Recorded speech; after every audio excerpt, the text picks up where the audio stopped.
A very good morning to all. I am Dr. Sudhakar. Welcome to another episode of Nannamatu. In today's podcast, I am going to be talking to you about No Tobacco Day and why it's observed all over the world. It is a campaign introduced by the WHO to raise awareness on the deadly effects of tobacco use. But you already know how dangerous tobacco is.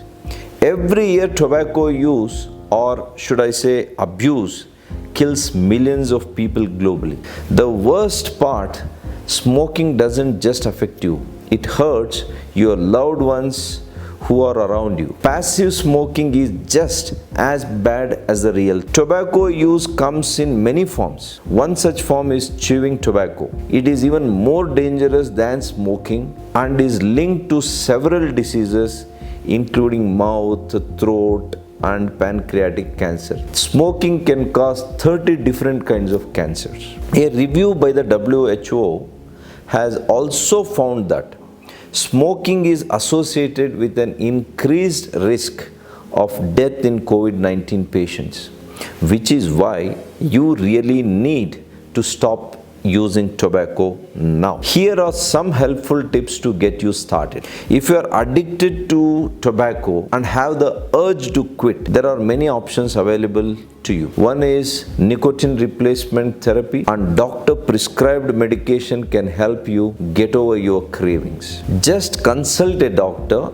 or visit your local de-addiction center to learn more. If you and when you do decide to quit, share your journey with friends and family because you need a support system to get through this. You can also learn and engage yourself with new activities to take your mind off tobacco. And please ensure to avoid all triggers that make you want to smoke, like alcohol, caffeine, or people you know who still smoke. Finally, I want to appeal to those who have successfully quit smoke. Please come forward and help those around you do the same. Share some useful tips about your de-addiction journey with hashtag smoking stops now on my social media handles.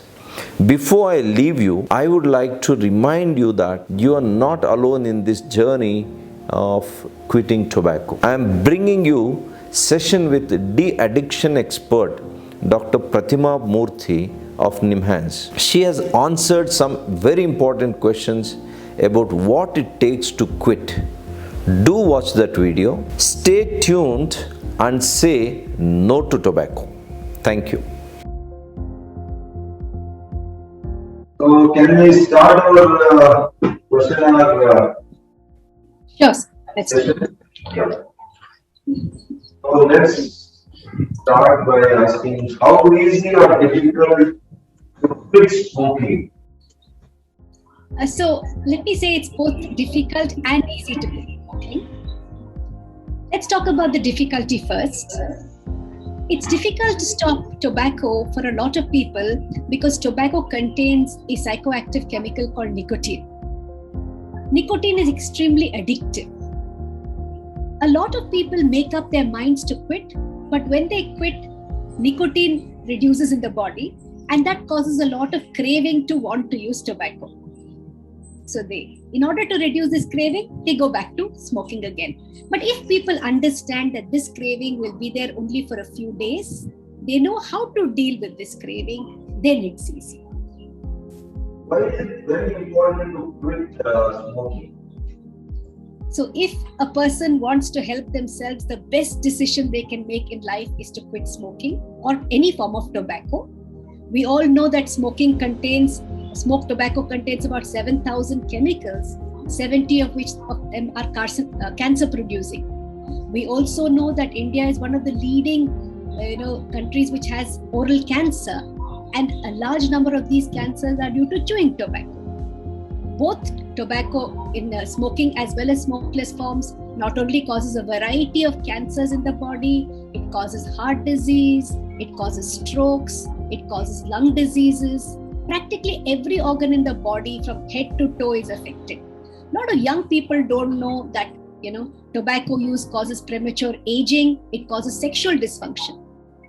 For others, it reduces the longevity. So people from tuberculosis, for example, who have tuberculosis and use tobacco, their mortality increases. And particularly in COVID times, we know that both smoking and smokeless forms are at, increase the risk of COVID infection, increase the complications from COVID. And that's why it's very important to stop it, particularly me.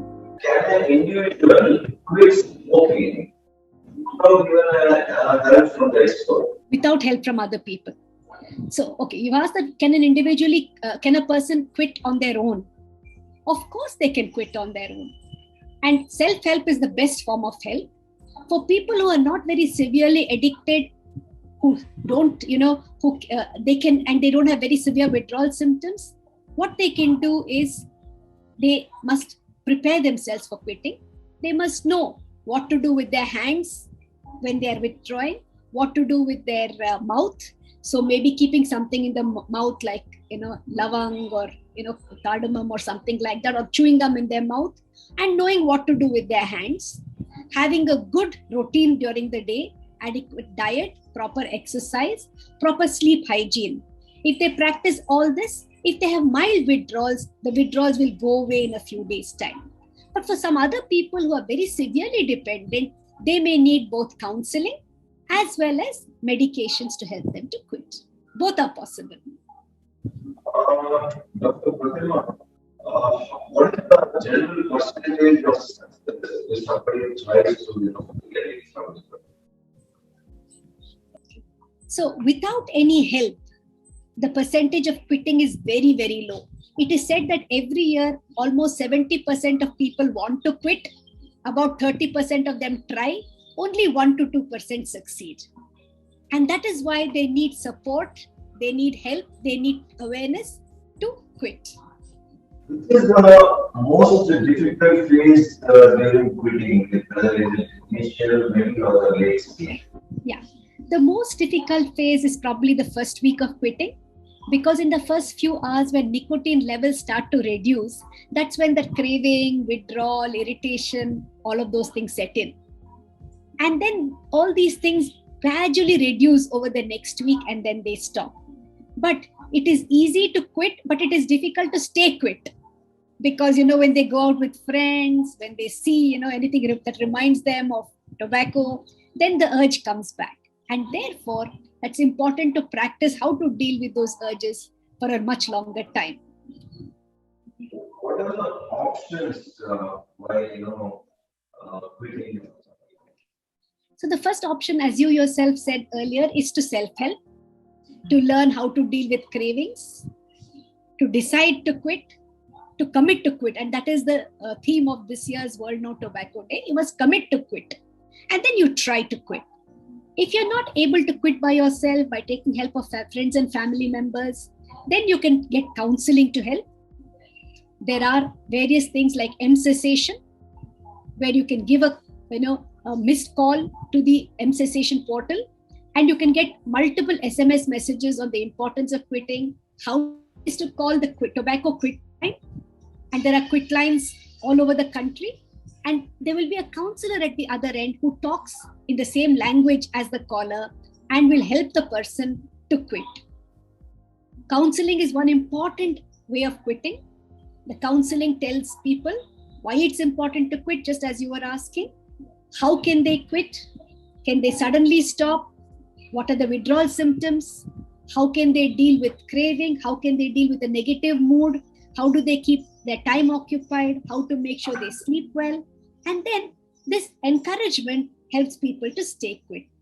In addition, for people who have severe withdrawal symptoms, we have what is called nicotine replacement treatment, which is nicotine gums, which are commonly available in our country, or nicotine patches. We have non-nicotine medications called bupropion and varenicline. For people with severe addiction, they can take the help of both counseling as well as pharmacotherapy to quit. So you're talking about the nicotine replacement therapy. How effective is this, and how useful is this for de-addiction of this whole tobacco? So first of all, these are necessary only when people find the craving impossible to handle. What it does is it doubles or triples the quit rates. So which means that, if 10% of people were able to quit without any help, it increases it to about 20 to 30%. The most important thing is that this has to be used properly.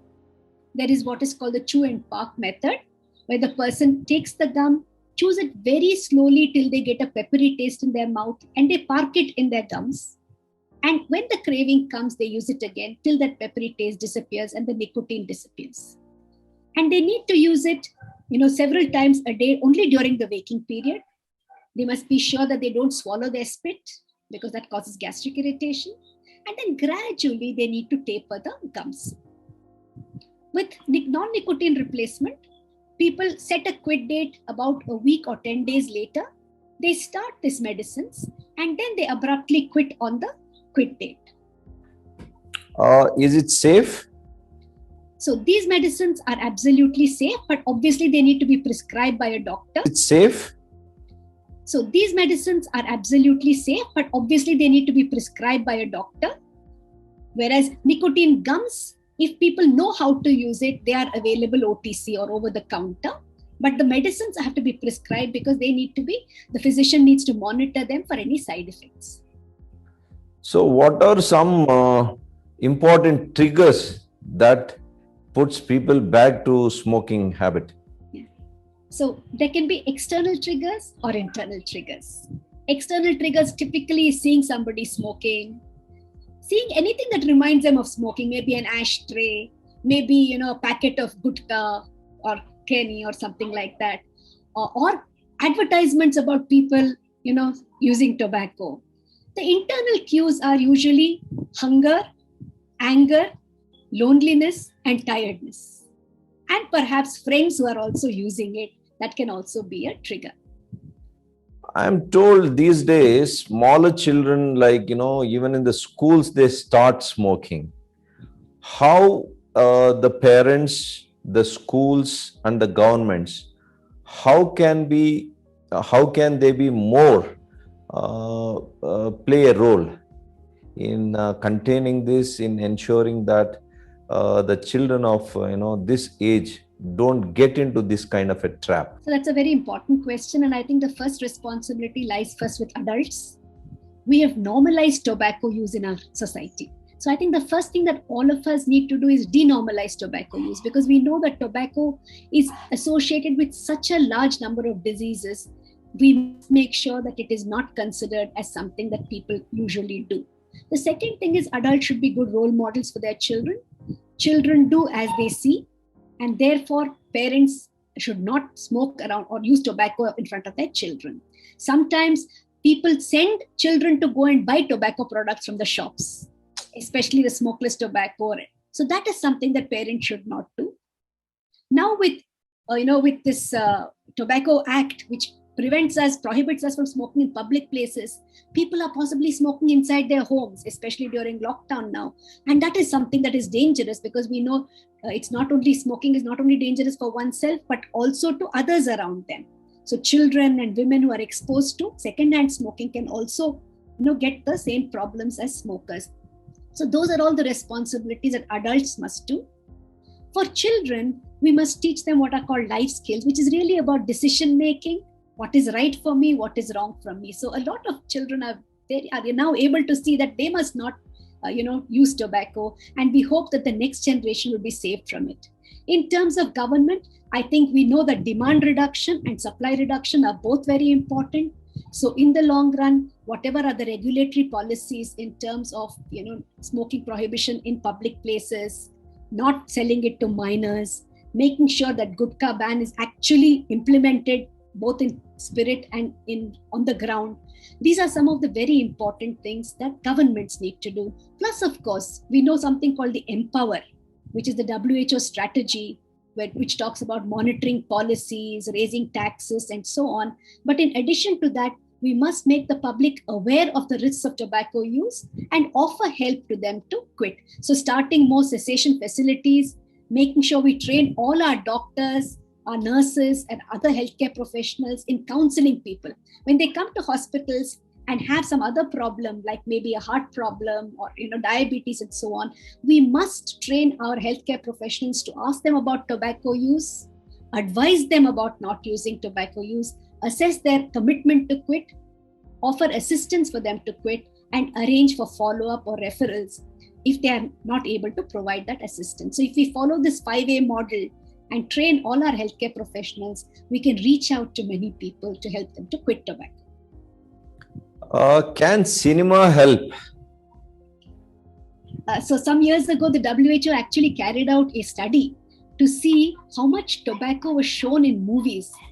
And they said 70% of the movies had, tobacco shown in them, and very often the hero smoking.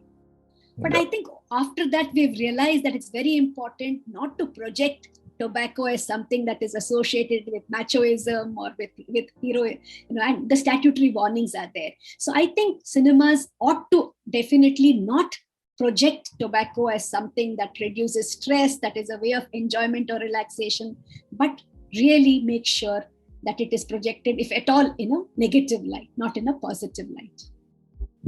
Thank you so much, Dr. Pratima. It has been extremely useful interaction with you. I hope the answers that you have given with so much of clarity, I hope our youngsters, the people who are addicted to this tobacco chewing or tobacco smoking, they really take a cue from this and they learn how to de-addict from all this and lead a great blissful life ahead. So as you rightly said, this causes a lot of cancers